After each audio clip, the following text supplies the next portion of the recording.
In 2016, I set a speed record on the Florida Trail. It's about 1,100 miles long, and I averaged roughly 39 miles a day, every day, for 28 days straight.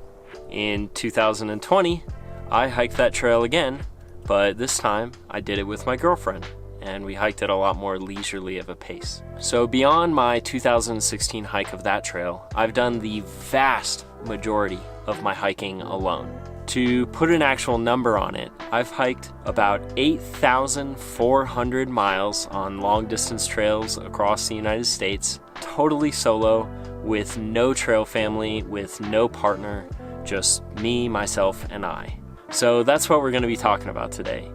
What is it like hiking with a partner compared to doing these trips solo? The first thing that comes to mind when it comes to hiking with a partner is pace, both your daily pace and the overall pace of your through hike. Hiking the Florida Trail with Lotus, our pace and our hike was slower overall and slower than we had even planned. It's not because either of us are particularly slow hikers. I don't think either of us are. As a couple, it was more appealing to stay in a town for longer, or take breaks together, or stop early for a campsite together. When I'm alone, I can just go. I can just hike and hike and hike and, take a break if I want or not. I don't have to necessarily touch base with anyone. Even if you talk through pace and you compromise, if your hiking styles are vastly different, it can still cause tension.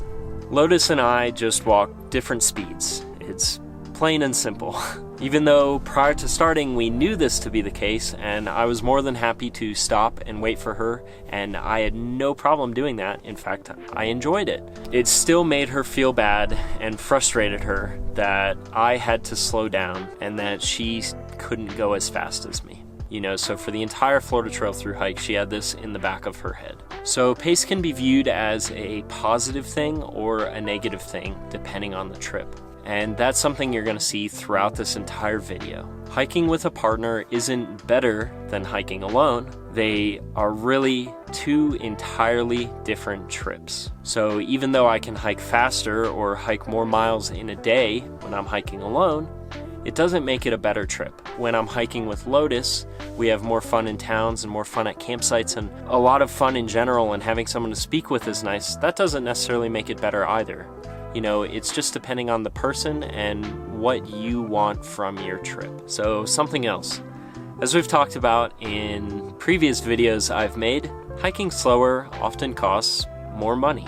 Hiking with a partner, that can be doubly true. You may be slower overall, spending more money in the grand scheme of things because of pace, but also you may feel more inclined daily or weekly or monthly to do things that are more fun that you otherwise may not do. Say an extra restaurant, sharing a motel. While I'm alone, I'm more okay with just pressing forward even if I'm in a bad mood. My bad mood only reflects on myself, and it doesn't have to reflect on a partner, and I don't have to feel bad about being in a bad mood when I'm alone. In a group or with a partner, it's a lot easier to want to go to that movie or want to go bowling or buy that case of beer you otherwise may not have. Obviously, this is all really fun stuff to do while on a thru hike. You should do it. You should live your life in this way. But it is something to be aware of and to keep in mind that hiking with a partner is going to cost more than just hiking alone. Though you do have an advantage. You can share expenses, you can share meals, and you can share hotels, for example. But if these are hotels or meals you wouldn't be getting should you be alone, then you're still spending more than if you were alone. And this should be considered when budgeting for your trip. As I found on the Florida Trail just this last year with Lotus, that it can be incredibly stressful to be worried about money and to be hiking with a partner and not be able to indulge in these types of luxuries. I've enjoyed both experiences greatly, and I would not say one is better than the other. though certainly some people are more suited to one or the other. I know quite a few people that wouldn't want to hike alone at all, that sharing the experience is just as important to them as having the experience itself. But I think most of us kind of fall somewhere in the middle. I really like both styles for two different things, and I view both styles as truly completely different hikes. Hiking with Lotus on the Florida Trail, the towns were more fun. Camping was more fun. Having someone every day to talk to and share the experience with was really a lot of fun. While hiking alone, I'm much more in my head, and it's much more a very personal experience. Similar to enjoyment, a lot of people find that they can feed off of one another for motivation. I'm sure we all have that friend that has pushed us to no end to be good at something that otherwise, without them, we would never be good at. I've had many people like that in my life, and hiking with a partner sometimes can be that way. If I'm having a bad day, she can help push me forward or lighten my mood so that we can keep going and get our daily miles in. And of course, the same goes in the opposite direction. You're not always going to have a good day at the same time, and you're not always going to have a bad day at the same time. So you can lift each other up and you can push each other. And I'm sure there are a lot of thru hikers out there that can say, without their partner being there, whether it was on the Appalachian Trail, Pacific Crest Trail, Florida Trail, or anything else, they may not have been able to do it alone. Having a partner with you can also be very efficient in a lot of different ways. Every evening, you have someone to help set up the tent twice as fast. Some of the town chores, like laundry, can be done by one person, while the other person is maybe going to get a hotel room. One of you can go down that hill to get the water while the other one is filtering the water, and next time you can trade roles. For Lotus and I, sharing gear was a pretty big one, as I carried the tent and Lotus would carry all of the cooking gear. At all times we would carry our own food just because you don't really want to get in the way of someone's food when they're hungry. I've seen couples take gear to a whole nother level as well. Couples who have a double wide quilt. Couples who carry a cook pot that is big enough for both of them. Couples who have a two-person tent. Even something like a large battery pack for your phone can just be carried by one person while the other one has the lighter pack.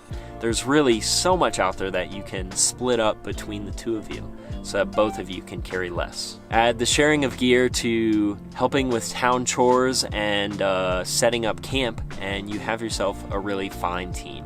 Be careful though, if you do wind up getting split up on trail, or you wind up having some traumatic breakup on trail where they run off with half of your backpacking gear, that could be a problem. So keep in mind that if you are sharing a lot of gear, you will be a little bit less self-sufficient, and it could be a little bit dangerous. So that's some of the benefits or downsides, depending on how you look at it. But what were my experiences? I can say, even on the Pacific Northwest Trail, when I was hiking with John Z and Alex, we were much slower together as a group than we would ever be if we were apart. The same can be said about the Florida Trail with Lotus.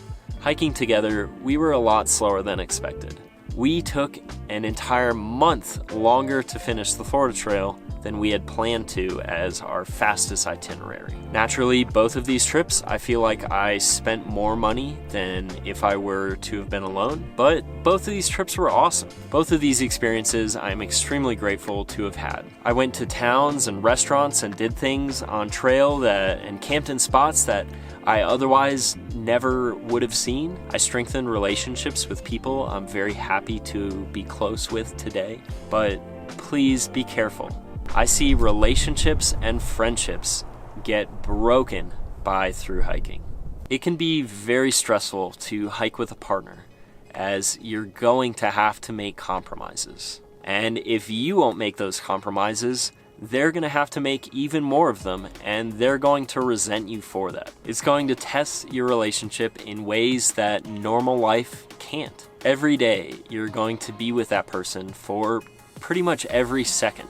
And even if you're not with them, you're not very far from them. You're going to be sharing this tiny tent together. You're both going to be dirty just all the time. You're both gonna be tired and sore. It's very tough, and that's ultimately one of the reasons why I've avoided doing this so much in the past. If you are considering hiking with someone else or hiking with a significant other, really consider all the things that might stress you out or could go wrong, and be damn sure to talk about them before you go, to have plans for every little thing.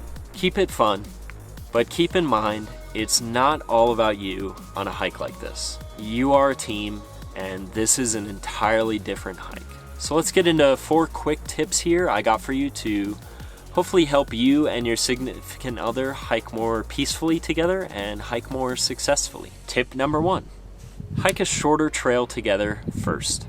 A trail that's in the 200 to 300 mile range. Something that's still gonna test you and test your relationship and kind of give you these same experiences, but it's not gonna be a 6-month hike. It's not gonna ruin you. If something does go wrong, you're gonna be back home in a week. Tip number 2, become okay with hiking apart, even if you're still camping together. I would say for most people, it is unreasonable, unfeasible, and it probably wouldn't be very fun to spend every second hiking with your partner. You know, sometimes you want to listen to music, or sometimes you want to listen to a podcast, or sometimes one of you wants space, or ultimately it's really good to have that space. You know, it's really good to have a slightly different experience. Being together for so much time is very difficult.